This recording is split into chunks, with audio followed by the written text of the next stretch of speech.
November 24th, 1971. A dark, stormy evening in the Pacific Northwest. The United States is about to witness the only unsolved skyjacking in commercial aviation history. A man wearing a dark suit, a perfectly pressed white shirt, and a black clip-on tie walks up to the Northwest Orient Airlines counter in Portland, Oregon. He pays cash for a one-way ticket to Seattle. He gives a simple name, Dan Cooper. In a few hours, he will hijack a Boeing 727, extort the equivalent of $1.5 million modern dollars from the US government, and jump out of a plane into a freezing rainstorm at 10,000 feet. And then, he will vanish from the face of the earth, forever. To this day, the FBI has no idea who he really was. They have no idea if he survived. This isn't just a heist, it is a masterpiece of deception. And it starts with a polite note and a glass of bourbon. So, let's go back to the beginning, if you want the full brief. Flight 305 is carrying 36 passengers and 6 crew members. It's a short, routine 30-minute flight. Cooper sits in seat 18C in the back of the plane. He lights a cigarette. He orders a bourbon and soda. Shortly after takeoff, he hands a folded piece of paper to a 23-year-old flight attendant named Florence Schaffner. Assuming it's just another businessman giving her his phone number, she drops it unopened into her purse. Cooper leans in closer. His voice is calm, almost chillingly polite. "Miss, you'd better look at that note.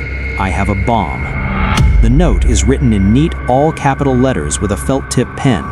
It demands $200,000 in negotiable American currency. It demands 4 parachutes, and it demands a fuel truck standing by in Seattle to refuel the plane upon arrival. Schaffner asks to see the bomb. Cooper calmly opens his black briefcase. Inside, she sees 8 red cylinders with red insulation wire attached to a large cylindrical battery. It's textbook, it's real, and he has his hand on the trigger. The pilots notify air traffic control. The FBI is contacted. The president of Northwest Orient authorizes the payment. The other passengers, they are completely unaware. They are told the plane is experiencing a minor mechanical issue. Meanwhile, on the ground, the FBI scrambles to gather 10,000 unmarked $20 bills. They photograph every single serial number on microfilm. They think they have him trapped. At 5:39 p.m., the plane lands in Seattle. Cooper gets his money, a canvas bag weighing 21 pounds. He gets his 4 parachutes. True to his word, he lets all 36 passengers and 2 flight attendants go. But he keeps the pilot, the co-pilot, the flight engineer, and 1 flight attendant on board. Now, the genius of his plan reveals itself. Cooper gives the pilots incredibly specific, highly technical instructions. Fly towards Mexico City.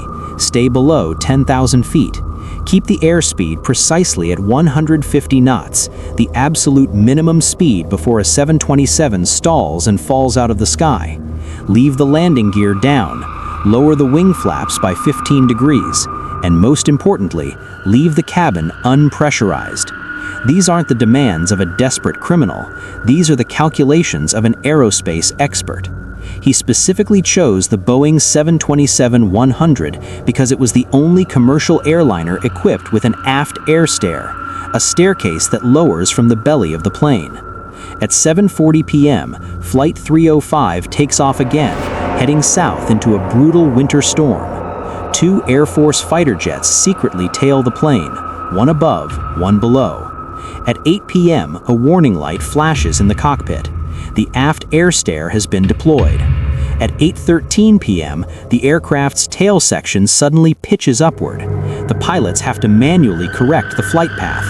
They don't know it yet, but that was the exact moment 21 pounds of cash and a man in a business suit detached from the plane and plummeted into the freezing black void below.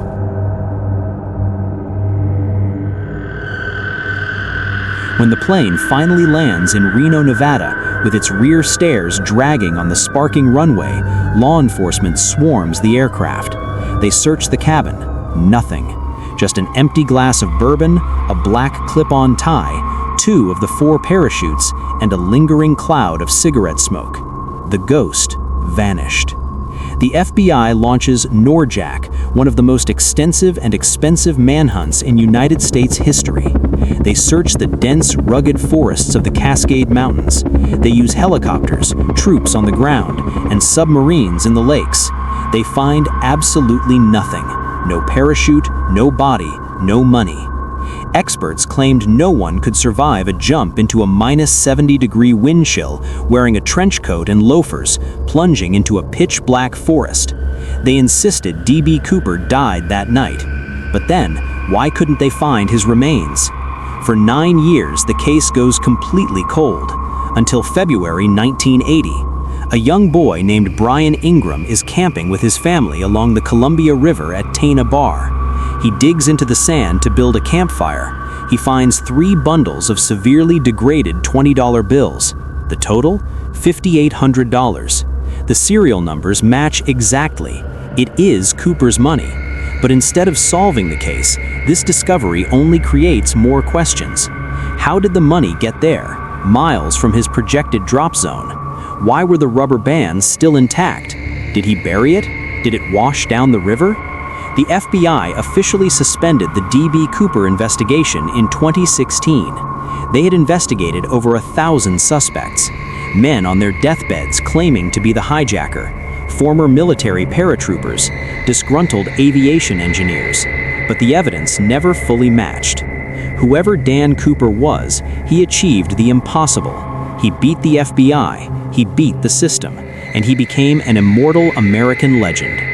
Did he walk away into the darkness to enjoy his stolen fortune? Or do his bones still lie buried somewhere deep under the towering pines of the Pacific Northwest? We may never know, because ghosts leave no footprints